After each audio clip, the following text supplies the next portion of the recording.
नमस्कार दर्शक बंधु आपण मानकु राज सौम्य एंटरटेनमेंट चैनल को स्वागत। तो दर्शक बंधु आपण माने आज राति 8टारे तोरी पाई तो पाई रे देखिया को पाइबे एक दमदार एपिसोड।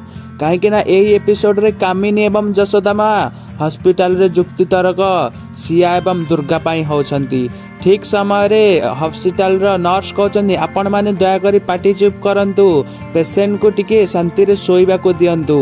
तापरे कामिनी कहउछंती जदि मो सिया आज कांदे ताहले मु दुर्गा को कंदिया पाई पछेबिनी।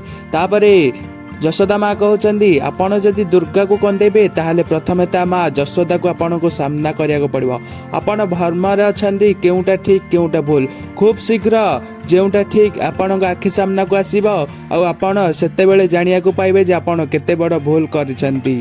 तापरे कामिनी देवी कहउछंती देखिबा तमे केमिति ठीक ताको बाहर करिबो, मु ताको अपेक्षा करिछि।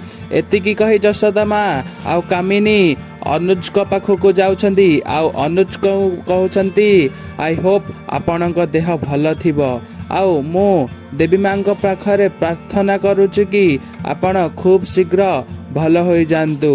आउ कामिनी कहउछंती मो अनुज को ए सब कहबा तमर किछि अधिकार नाही।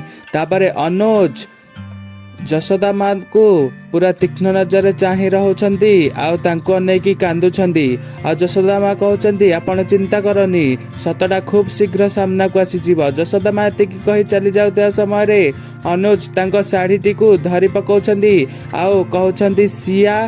तापरे जशोदा माँ आश्चर्य होई जाउछंती ये कोन सिया डाकुछंती। तापरे से मुंडरे हाथ दउछंती एवं तांकर पूर्व कथा सब मने पडुची। त दर्शक बंधु आपण माने एही एपिसोड टी आज राति रे देखिबा को पाइबे।